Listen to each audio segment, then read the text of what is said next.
closer if you don't mind.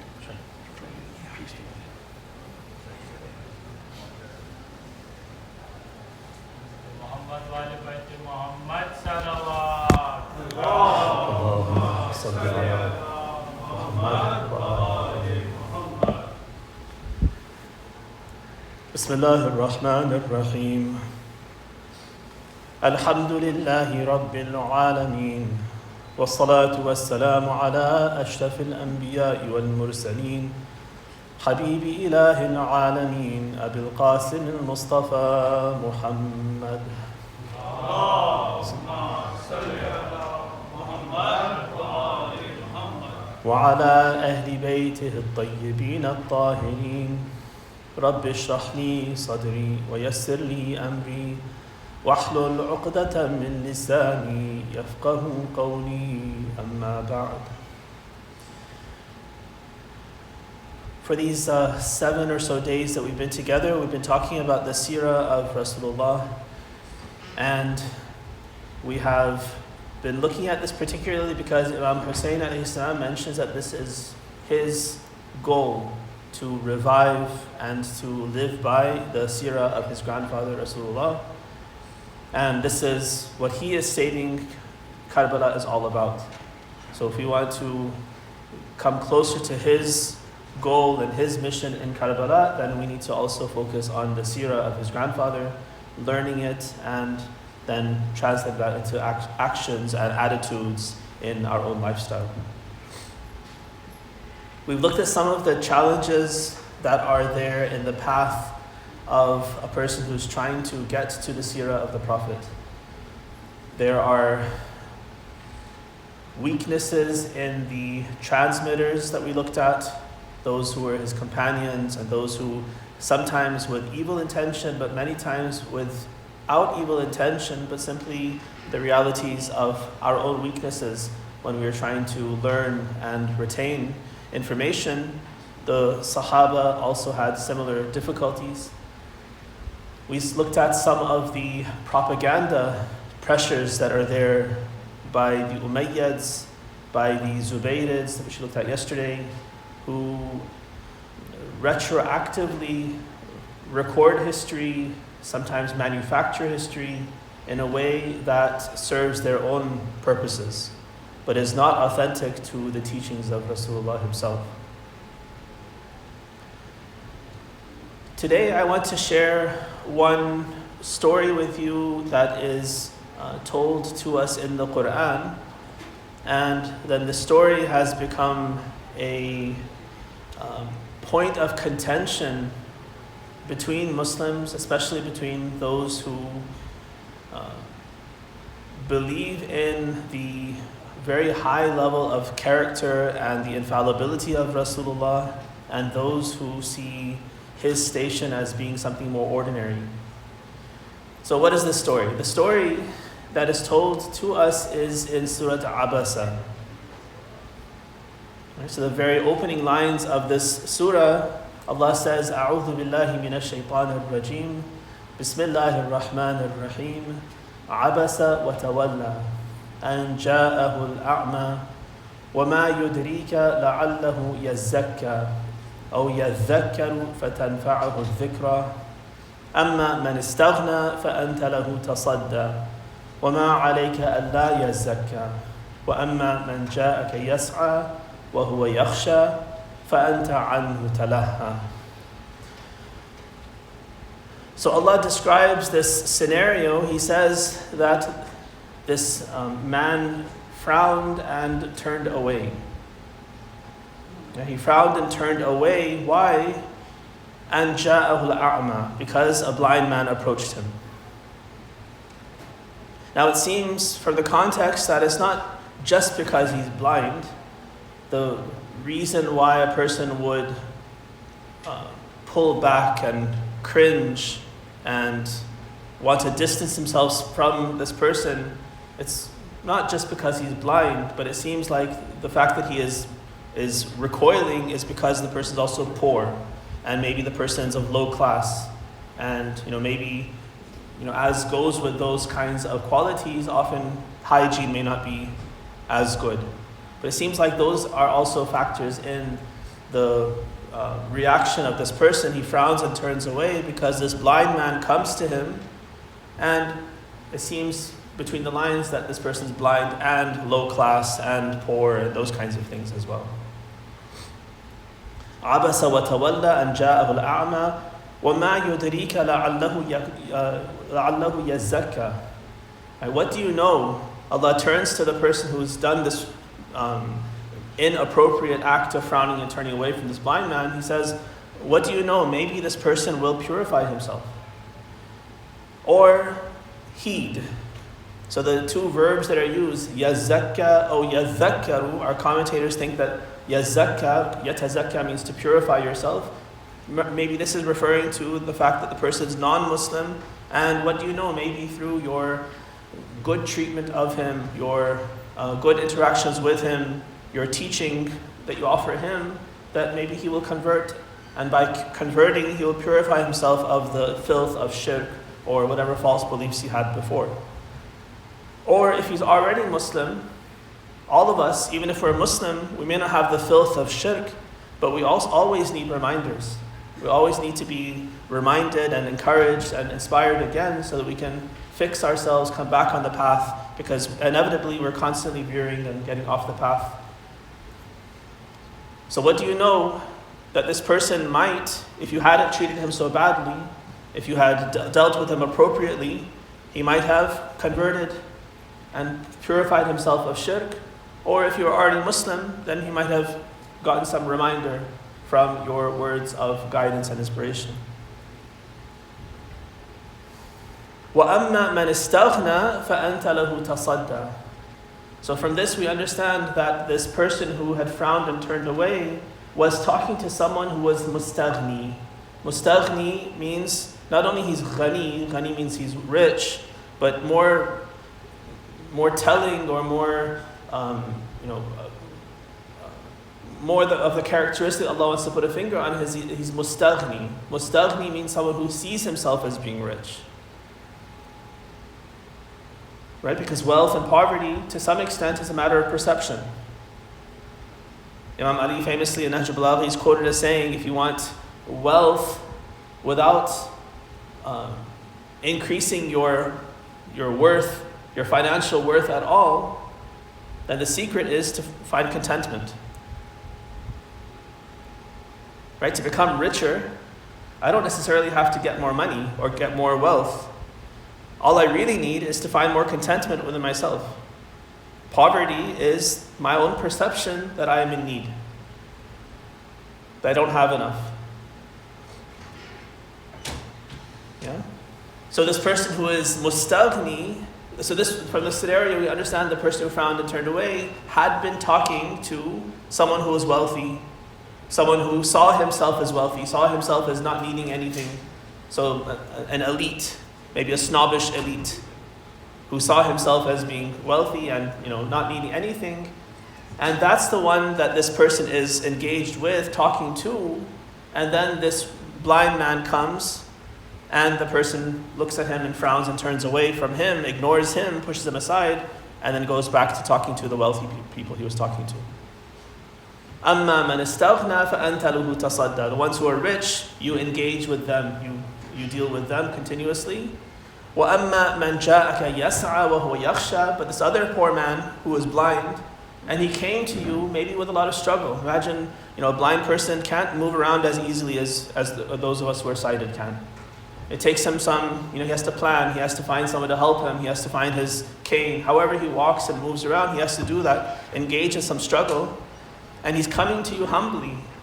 He sees that some discussion's happening, somebody's teaching, he wants to learn, he's eager for it, and he's made quite a bit of effort to come and listen to what you're saying and maybe even ask you a question.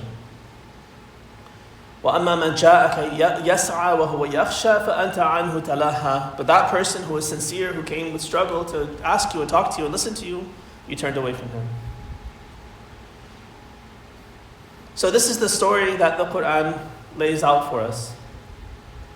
And it's a very important lesson and something that we can derive moral guidance from, that put ourselves in the shoes of that person who is caught between this wealthy person, this poor person, how should we interact? Obviously, this person didn't interact in the right way. He was engaged with the wealthy when they were very unlikely to follow, very unlikely to listen. And in any case, even if they do follow, even if they do listen, their fate is not your personal responsibility. وَمَا عَلَيْكَ أَلَّا يَزَّكَّى is one of the questions, rhetorical questions that Allah asks in the surah. It's not your problem if this person doesn't convert, the wealthy person doesn't convert. You're not responsible for guiding him. You're responsible for presenting, for talking, for doing whatever you can to present the truth. But it's not in your hands to guide him, and that you're responsible. If he doesn't get guided, that it's all your fault. If you've done your job, if you presented, if you've engaged with him properly, then whether he is guided or not guided is not your responsibility. That's Allah's responsibility. إِنَّكَ لَا تَهْدِي مَنْ أَحْبَبْتَ وَلَكِنَّ اللَّهَ يَهْدِي مَنْ يَشَاءُ. You don't get to guide the person that you wish. Allah is the one who guides. Allah is Al-Hadi. It sounds kind of strange for us because we're used to thinking that, da'wah and inviting people is guidance. That's not called guidance in the Quran. That's called dua. Udu'u ila sabili rabbik. Call people to Allah. Right? That's different from guiding them. Guiding them is actually changing their heart and bringing them into Islam. That's Allah's job. Your job and my job is to teach and present and demonstrate and do all those things that prepare the grounds for that person's heart to open so that Allah can change their heart and to be their guide.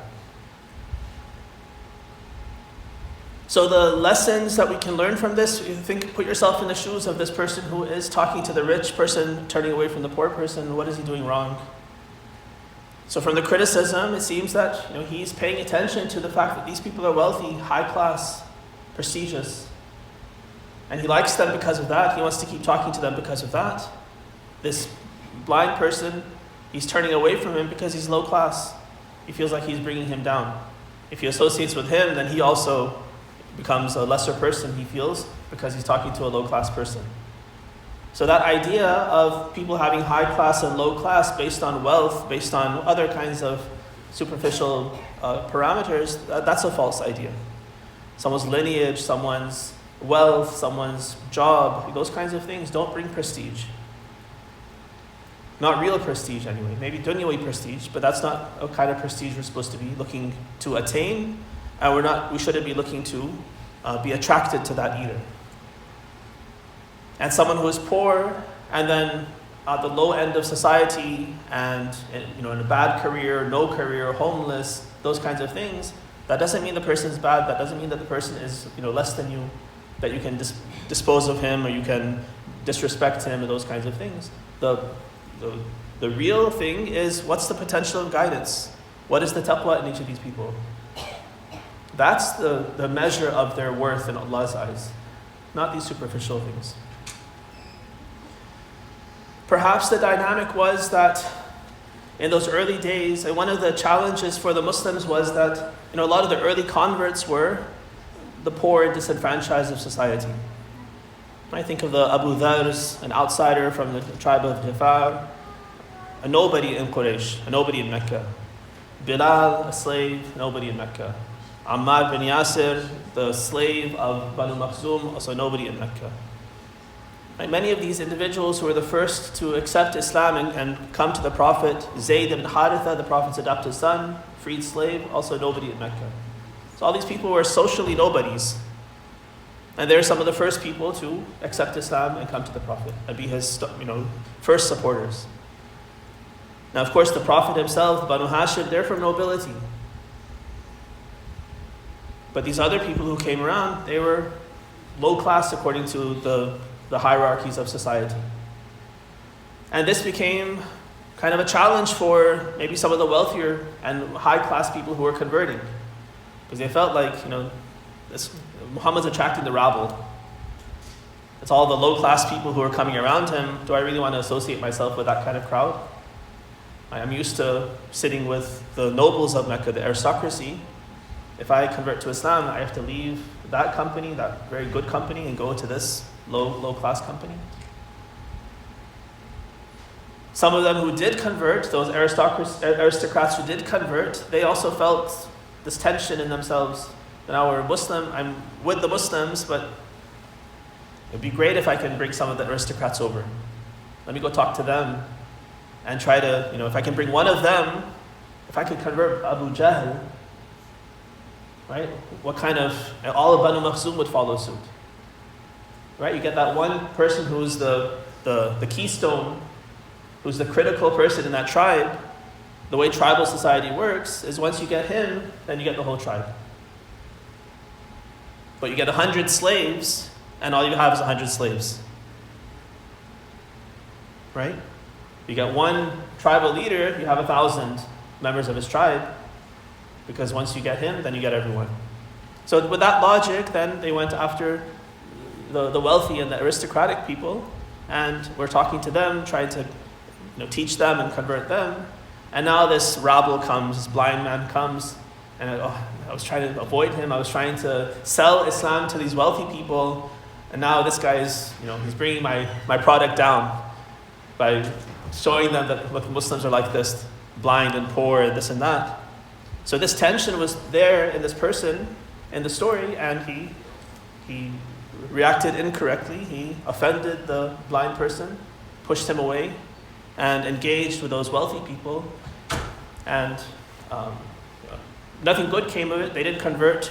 He didn't bring them into the faith, but he did manage to offend this other person, and he brought down the anger of Allah, and Allah reprimanded him for it.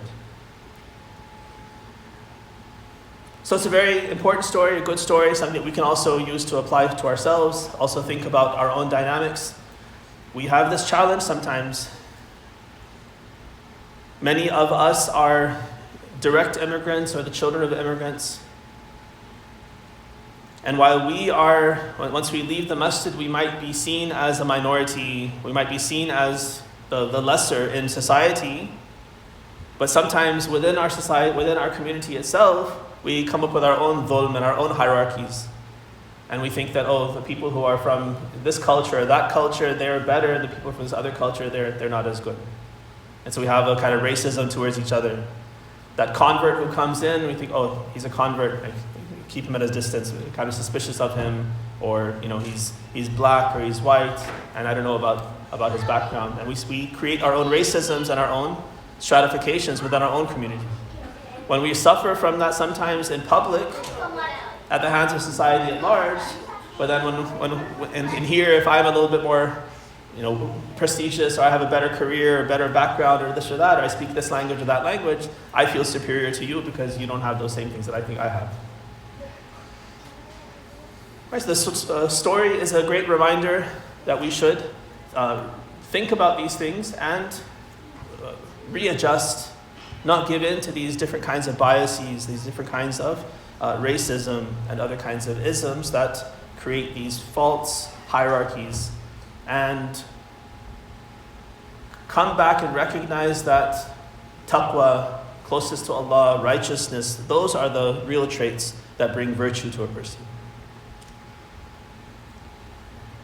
There is one story that has a similar theme to this. It is narrated in Al-Kafi.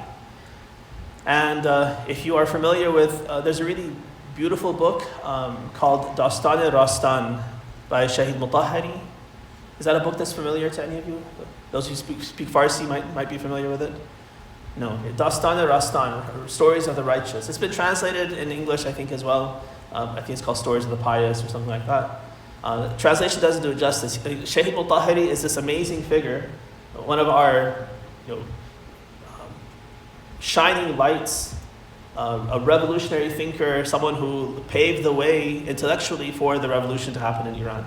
He was martyred just before the revolution succeeded, and his martyrdom was like a crushing blow to Imam Khomeini, because he was his shining light. He was his student that he took so much pride in, and he felt like, now that I've lost him, I feel like I've lost the whole product of my life has been lost with the death of Sheikh Mutahhari. So someone like that, then he comes and writes a children's book. He selects something like maybe 30, 40, 50 stories from ahadith that he found were very important, had a great moral lesson, and he wrote 1-2 page stories based on that hadith. Some are from hadith, some are also from stories of scholars and other things. But it's a very beautiful book, great for your children. You should definitely share it with them. So one of the stories that Shaykh Mutahhir also quotes in his Dastan al-Rastan is this. He says that, I'll quote from the hadith. Shaykh Mutahhir creates it into a story. I'll share the hadith itself. The hadith tells us that a wealthy man came to Rasulullah to talk with him. And so he entered, and he was dressed nicely, good clothes, and he sits in front of Rasulullah very humbly, and he's speaking with him. And in the meantime, a poor man comes in. And it seems that the poor man is probably a laborer, probably coming from work, maybe dirty, maybe sweaty. And he seeks permission. Rasulullah invites him in. He also comes and he sits down next to the wealthy man. The wealthy man kind of does that with his clothes and just pulls his clothes a little bit under himself, maybe shifts a little bit, just to create some distance between himself and this poor, dirty person. And Rasulullah's attitude completely changes. He scolds this man. He says, "What, are you afraid some of his dirt is going to rub off on you? Are you afraid some of his poverty is going to rub off on you? Are you afraid some of your wealth is going to rub off on him?" And he just bombards him with these questions. This person, the wealthy person, feels broken. He's so embarrassed that he acted inappropriately, and now Rasulullah is calling him out like this and scolding him. So he says, "No, I made a mistake. I'm sorry. I listened to the shaitan who had these insinuations, made vice seem virtuous and virtuous seem like vice, and I did the wrong thing." And he, in a moment, trying to atone for his mistake in offending this fellow Muslim, he says, "I promise, I hereby give half of my wealth to him. This wealth that's given me these heirs, I want to rid myself of it and try to do a good deed in the same fell swoop. I'm going to give him half of my wealth." So Rasulullah, he calms down as well. He looks to the poor person and says, "Do you accept?" And the poor man says, "No way." The wealthy person, he feels frantic. "Why? I'm going to give you half of my wealth. Why won't you accept it?" So the poor person says, "I'm afraid that I might fall into the same trap that you fell into. This wealth is what gave you these heirs. I'm content as a poor man now. I don't want to put myself into a challenge where now I have all this wealth and now I start feeling that I'm important and I might treat someone else the same way that you just treated me. I don't want to face that test." It's the similar lesson that we get from Surah Abasa, we get from this hadith. So that's the story. That's the moral lesson that we get from the story. Now, why did I bring it up? Because something that's happened in Sunni commentary, Sunni Sirah, is that they have looked at this story of Abasa wa Tawalla, and they've assumed and even manufactured ahadith that now go in and try to identify who is this person who acted like this, who frowned and turned away when this blind man came. The Quran doesn't say anything. It doesn't point fingers. There's no clue to say who is it. So one of the traps that we sometimes fall into when we're looking at Quran or ahadith, especially Quran, is that instead of, is the sound coming okay? I feel like it's echoing a lot. It's okay? Right. Instead of going where the Quran takes us, when Allah gives us information, take it and think about it, analyze it. What He gives us, take it and work with it. But sometimes He doesn't give us the details. Right? In some cases, He gives us names. Right? In Surah Al-Ahzab, He mentions Zayd's name. فَلَمَّا قَضَى زَيْدٌ مِنْهَا وَطَرًا زَوَّجْنَاكَهَا. In the middle of this verse, Allah mentions that when Zayd was kind of done with his wife, he divorced his wife, then we married her to you, Rasulullah. So the details are mentioned.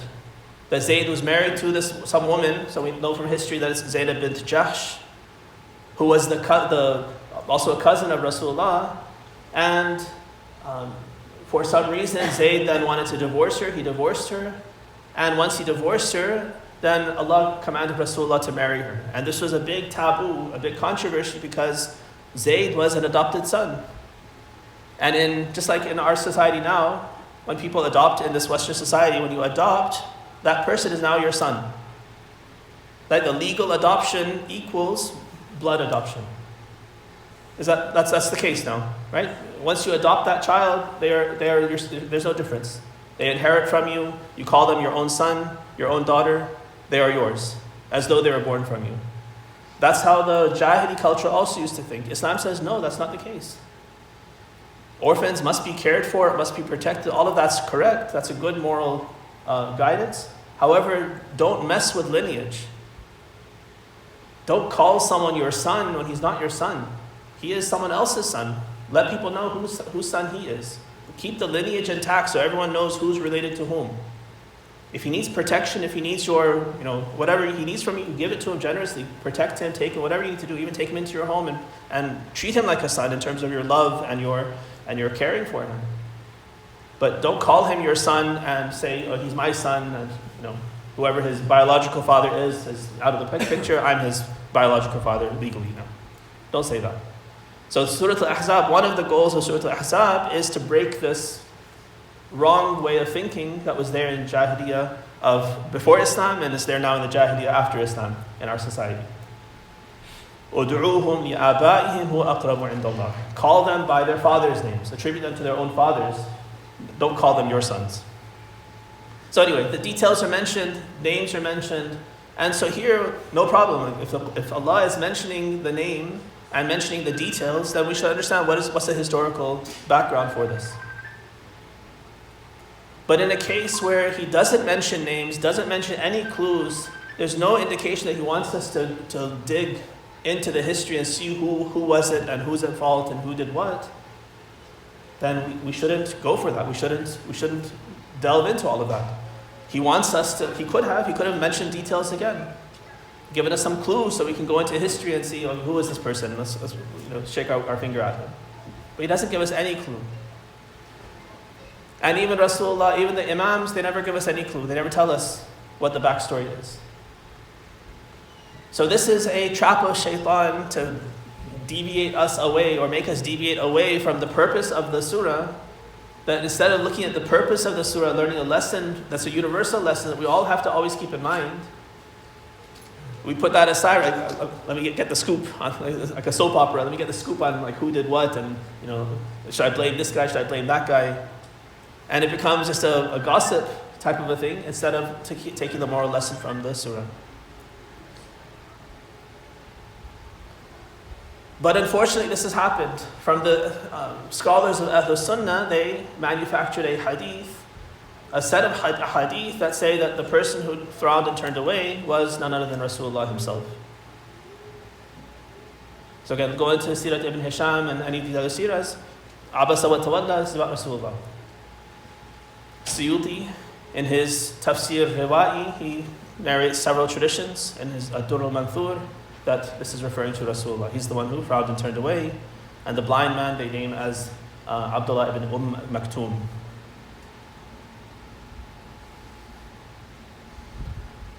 So now that they've made this claim, now the Shi'i scholars also ended up getting pulled into the fight because how can you say something like this about Rasulullah? This is not correct. And so then Shia ulama had to engage and try to fight against this whole accusation that this person who frowned and turned away was Rasulullah. So the end result is that typically all of us as Shia, we know this surah, Abasa wa Tawalla, only because the Sunnis say this and we say this and it's all controversy. We got trapped again in Shaitan's trap, even though we were trying to avoid it and just understand the surah and learn from the surah.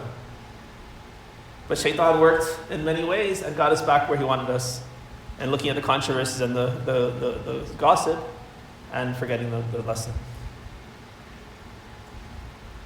So that's why I wanted to start with the story, start with the lesson. But now, unfortunately, I have to also deal with the controversy. So very easily, it seems like our Sunni counterparts accept this fabricated tradition that yes, it's Rasulullah who frowned and turned away.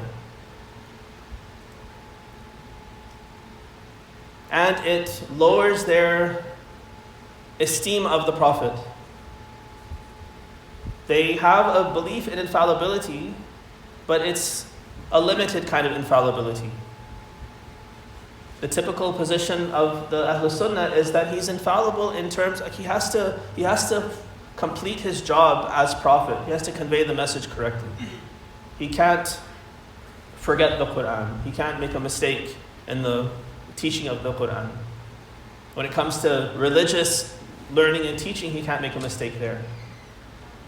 But if it's some ordinary thing, he puts too much salt in his food, he could do that. He's telling you directions, he says take a right when he's supposed to say take a left. He can do that according to their understanding. They quote a story, they always quote the story that there's some date farmers in Medina who are pollinating their date palms. Right, liqah. This liqah, they're pollinating their date palms, so they take the frond from the male tree and then hit it on the female tree and manually pollinate like that. And according to this story, Rasulullah passed by, he said, oh, you don't have to do that. Why go through all the effort? You don't need to do that. So they say, fine, if Rasulullah said don't do it, so we don't do it. They didn't do it, they had no harvest that year. They didn't pollinate their fruit, they had no dates. They come back to him and they say, oh, you told us not to, we didn't, we got no harvest. He said, oh, it has nothing to do with the deen. I'm just like one of you, I can make mistakes, I can say the wrong thing. When it comes to deen, I say the right thing, but when it comes to your farming, you're the experts. It's a commonly quoted story from members of Ahlul Sunnah to show that the Prophet has limited infallibility. It's kind of like the Pope, the Catholic idea about the Pope when he's ex cathedra, when he's sitting in the Vatican from his position as Pope, then he's infallible, then he speaks the word of God. But in his personal life, he can commit sins and do mistakes. He's not infallible there. So there's kind of a partitioning of where the person is infallible, where the person is fallible. We understand the Quran is telling us one of the, we have muhkamat and mutashabihat. The muhkamat are really important to think about. For those of you who are familiar with the terms, Allah says, وَالَّذِي أَنزَلَ عَلَيْكَ الْكِتَابِ مِنْهُ آيَاتٌ مُحْكَمَاتٌ هُنَّ أُمُّ الْكِتَابِ وَأُخَرُ مُتَشَابِهَاتٌ. At the beginning of Surah Ali Imran, He says that Allah has sent this book down on you. Some of the verses of this book are muhkam, and others are mutashabih. And the muhkam ones, these are the anchors. These are the kind of the foundations. So muhkam, in other words, means unambiguous, unequivocal. There's no doubt. قُلْ هُوَ اللَّهُ أَحَدٌ. Allah is one. Clear. You can't say, oh, figuratively He's one, but actually, you can't say actually, there's no footnote. God is one. You can't say, no, He's actually three. Right? The verse is clear. There's no two ways around it. But ثُمَّ اسْتَوَىٰ عَلَى الْعَرْشِ. He created the heavens and the earth, and then He sat on His throne. So that's, if you take it literally, that means there's a throne like this, and Allah standing, He finishes the hard work of creation, He's maybe tired, and now He sits and takes a rest. Or so you come up with this image. If you look very literally, ثُمَّ اسْتَوَىٰ عَلَى الْعَرْشِ, He sat on His throne, you could come up with this idea. But we have clear indication. The Quran itself tells us, لَيْسَ كَمِثْلِهِ شَيْءٍ. Right? Allah can't be compared to anything. He's not physical. He has no physical body. He doesn't occupy space. He doesn't stand and sit. There's no standing and sitting. He has no body that you can say He's standing and sitting. It's not that He's off the chair, then He gets on the chair. Or He's on top of the chair, not beside the chair. All these things are attributes of God's creation. He is the creator of these attributes. You and I are subject to time and space and positions of standing and sitting. These are things for His creation. He Himself, as the creator of these things, is not subject to them. He's outside of the limitations that all of His creation have to face. So when we know that, then we have to come back to this verse, ثُمَّ اسْتَوَىٰ عَلَى الْعَرْشِ, then He sat on His throne, and think, okay, it definitely doesn't mean that there's a throne and He's sitting, He was standing, now He's sitting. That can't be the right meaning. So what else could it mean? Well, figuratively, when a king sits on his throne, that means he's taking charge. Now he's in power. Right, a few years ago, King Charles, once he's kind of on his throne, now he has his scepter, now he has his crown. Once the crown's on his head, now he's acting as king. Right, so that's the imagery, that now he's created everything, and now he sits on his throne, meaning now he takes charge as Rabbul Alameen to manage the affairs of all of his creation. There's no throne, there's no standing and sitting. All of that's just figurative to give us the sense that like a king sits on his throne and then rules, Allah sat on his throne and then ruled. Right? So this is called a mutashabih verse. There's some ambiguity, there are possibilities of interpretation. If you cherry pick it, if you take it out of context and dull your senses, you might come away with a wrong meaning. You might think very literally, like there are people who have a very literalistic meaning, way of looking at the Quran, and they'll say, ثُمَّ اسْتَوَى عَلَى الْعَرْشِ, that means he has a body, he has a throne, he sits. If the Quran is telling us, we have to accept it.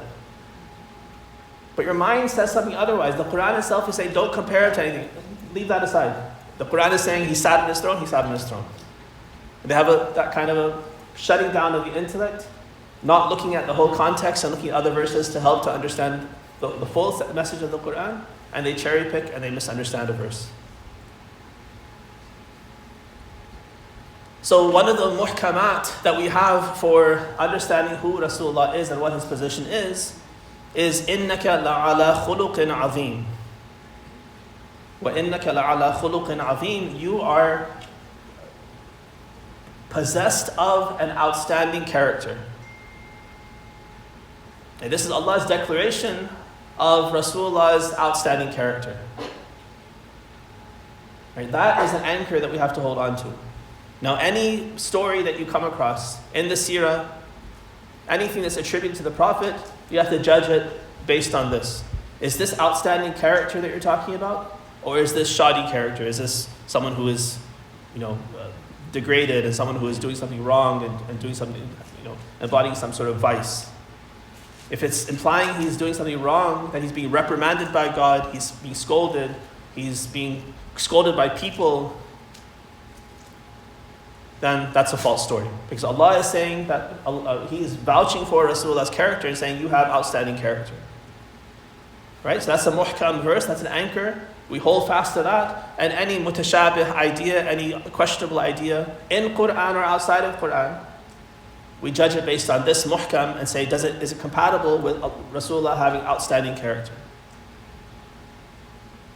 So now I told you the story, Abasa wa Tawalla. We talked about how this person did the wrong thing. Allah is criticizing him for it. He's trying to correct him and say, you did the wrong thing. This is how you should have acted. You shouldn't have done that. So he's scolding this person. You and I also understand, if we were in that position, hopefully we would aspire not to be like that. We would also judge that person saying, you did the wrong thing. You should have treated that poor man like that. He was coming to you with sincerity, looking for answers, looking to learn. You didn't treat him properly. You and I would understand that. Now when Allah is saying that the Prophet is ala khuluqin azim, he has outstanding character, is it right to then say that this Abasa wa Tawalla's doer, the one who did it, is Rasulullah?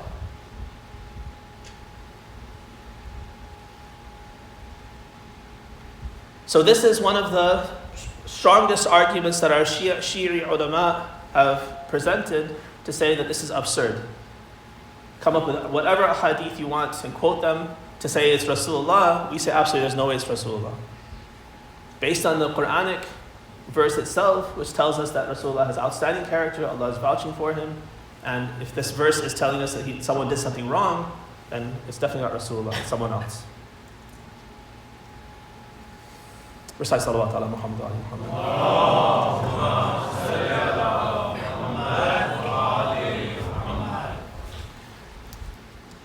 Now, we do have two narrations in Shi'i sources. Let me adjust that. One narration and one statement. So we have a commentary of Quran known as Tafsir al-Qummi. So this al-Qummi is Ali ibn Ibrahim ibn Hashim. He's one of the teachers of Shaykh al-Kulayni. So 2 generations before Shaykh al-Kulayni is this Ali ibn Ibrahim al-Qummi. So he has a tafsir of Quran where he's collected ahadith from the 5th and 6th Imams about Quran. So in his tafsir, when he comes to Abasa wa Tawalla, he says, not as a hadith, he doesn't quote a hadith, he simply says that this is referring to Uthman ibn Affan, that he's the one who frowned and turned away. But it's not a hadith. There's no source. He doesn't tell us where he got this from. He simply says that this is what it is.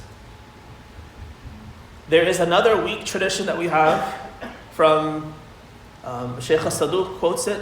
He says that this is referring to a man from the Banu Umayyah who did this. And Uthman, of course, is from Banu Umayyah. So based on these two pieces of information, some Shi'i scholars have kind of lashed back and said, oh, it's not Rasulullah, it's Uthman. Take that. But this is weak scholarship. Because, again, follow my discussion. We first focused on the surah itself. What does the surah mean? Does the surah speak anything about history and tell us who did what? No, there's no clue at all. It's a moral lesson that Allah wants us to take a moral lesson from. Ahlul Bayt, in no reliable source, have ever tried to tell us who the people were. So this is something we should drop and leave and not even address who it was. Just learn the lesson and that's good enough. But because Sunnis have manufactured this hadith to bring the character of Rasulullah down, they made him out to be the one who was abis and mutawalli. So then our Shi'i scholars had to engage and say, no, that's wrong. It's incompatible with the Quran itself and these principles that we have. But now to come up with this idea that, oh, it's Uthman, right? This is also not found. And our Shi'i scholars, they don't accept this. They say, yes, we have these ahadith, but one of them is not even a proper hadith. You don't even know the source. He's not even saying it's a hadith. He's not quoting the Imam. And the other one has no solid chain of transmission that we can rely on it when we're trying to say something with confidence about what the Quran is referring to. So these also we should discard. The irony, though, is if you were to present this idea to the average Sunni, if you discuss Surah Abasa wa Tawalla and say this is about Rasulullah, they will say, yeah, that's what we've always been taught. Makes perfect sense. Then if you say, in our books, there's some mention that might be Uthman, see what their reaction is. Guaranteed, the reaction will be, how dare you say something like that about Uthman ibn Affan?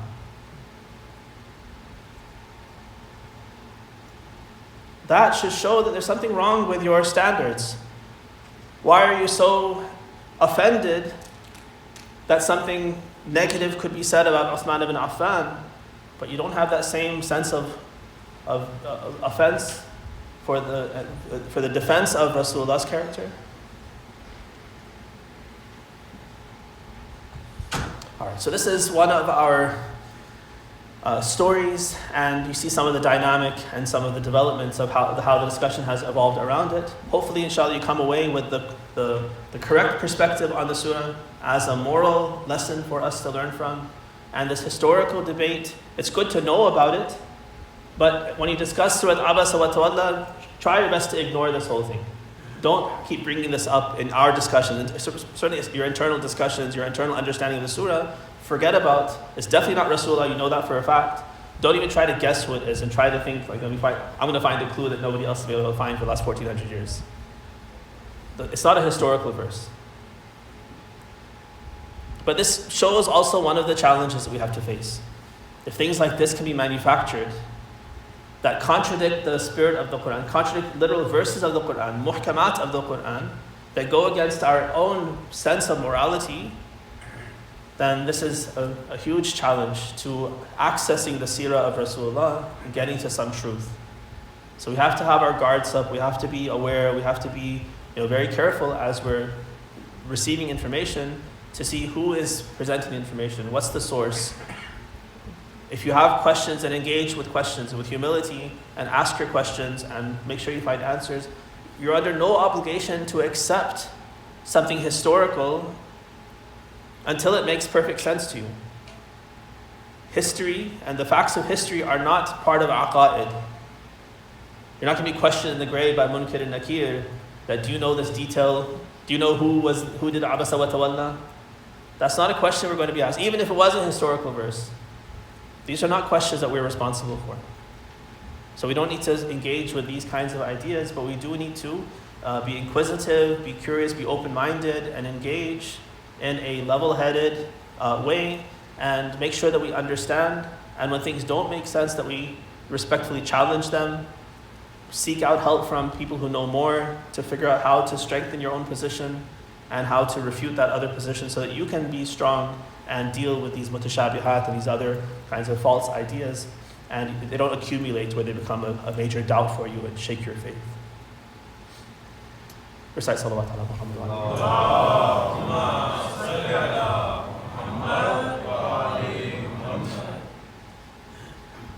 Let's speak a little bit about Imam Hussein alayhi salam. We have been following the caravan that Imam Hussein was leading from Medina to Mecca, and then from Mecca towards Kufa. And I narrated to you some days ago about how they encountered Hur ibn Yazid al-Riyahi's army of 1,000.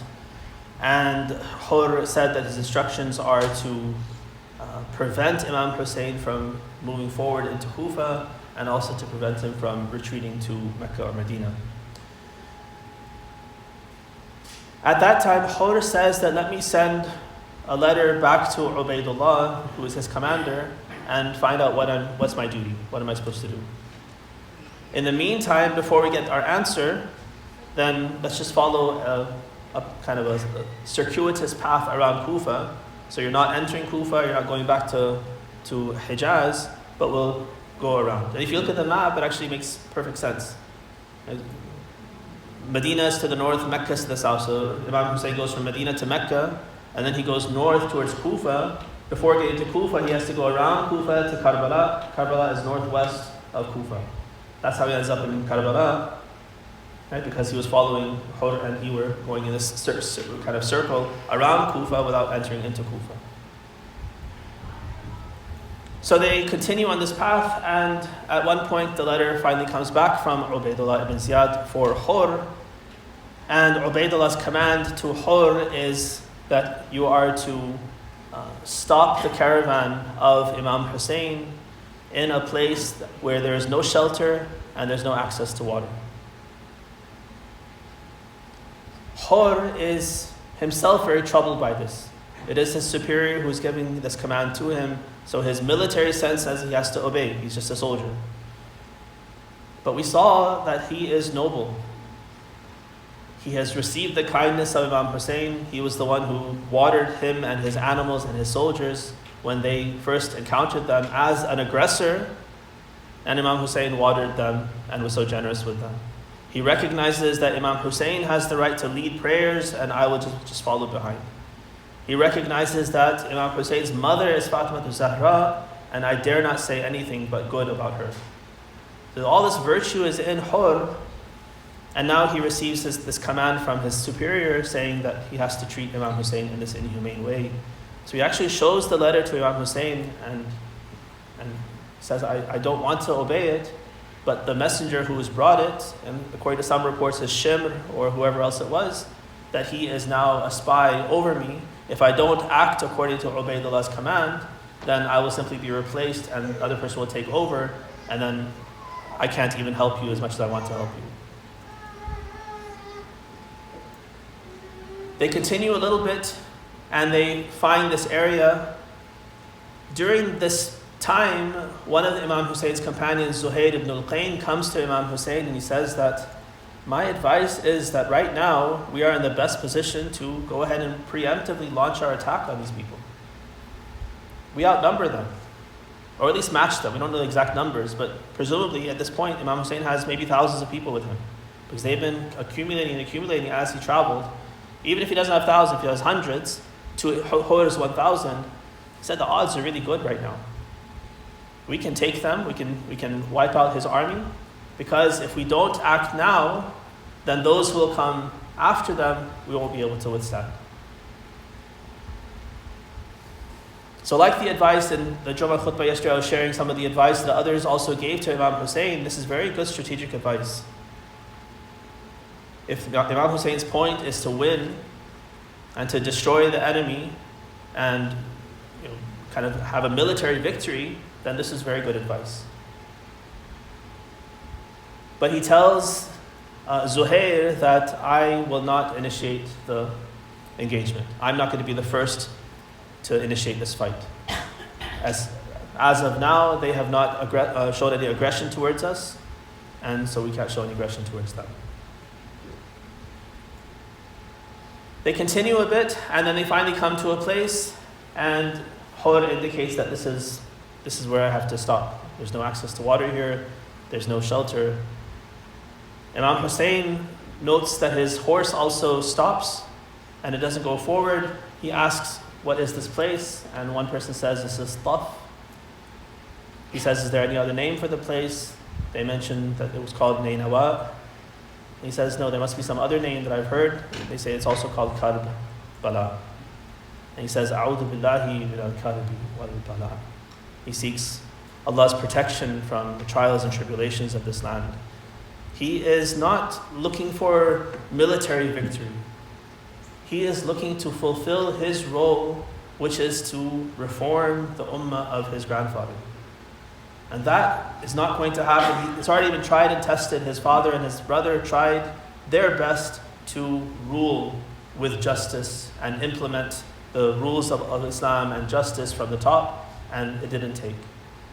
At this point, what is necessary is a very desperate wake-up call to sacrifice himself and his family in such a way that nobody can have any doubt left that we are on the wrong track. If we are able to kill someone like the grandson of Rasulullah and claim that we are followers of Rasulullah, then there's something wrong with us. And so he is following in the taqdirat of Allah based on what Allah has deemed is necessary for him to fulfill his obligation, and he's following the prophecies that he's received from his grandfather and from his father that you will be martyred in a place called Karbala. When he's told that this is Karbala, he says, A'udhu billahi min al-karbi wal-bala. He says, Ha huna mahattu rikabina, wa maqtalu rijalina, wa masfiku dima'ina, wa mahallu quburina. That this is the place where our caravan stops. This is the place where our men will be wrestled to the ground and killed. This is the place where our blood is going to be spilled.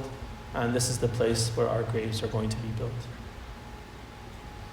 Some traditions tell us that he went to one of the local tribes called the Banu Asad, and he offered them a sum of money, some say 60,000 dinar or dirham, to purchase the land of Karbala. He purchases it from them, and then he gifts the land back to them and says, I gift it to you on condition that when we are killed, that you take charge of making sure that our bodies are buried, and that you guide those who come to visit us to our graves, and you be their hosts. You take care of them for 3 days, make sure that they are fed, that they have a place to stay, so that they can connect with us and seek Allah's closeness through our intercession. Assalamu alayka ya Aba Abdillah, وعلى الأرواح التي حلت بفنائك عليك مني سلام الله أبدا ما بقيت وبقي الليل والنهار ولا جعله الله آخر العهد مني لزيارتكم السلام على الحسين وعلى علي بن الحسين وعلى أولاد الحسين وعلى أصحاب الحسين. Allah, we ask you to shower your mercy and blessings on Muhammad and the family of Muhammad. Allah, accept from us whatever commemorations we are able to muster for Imam Hussein alayhi salam. Help us to be his followers, help us to be his supporters, help us inshallah to be his avengers along with his descendant Imam al-Mahdi alayhi salam. Help us Allah to learn the seerah of Rasulullah and to learn its lessons. Help us and protect us against deviation, against fabrication, against all wrong ideas that have been introduced into the seerah. And help us Allah that our knowledge should translate into righteousness and goodness, so that we become closer to Rasulullah and closer to you. وآخر دعوانا الحمد لله رب العالمين.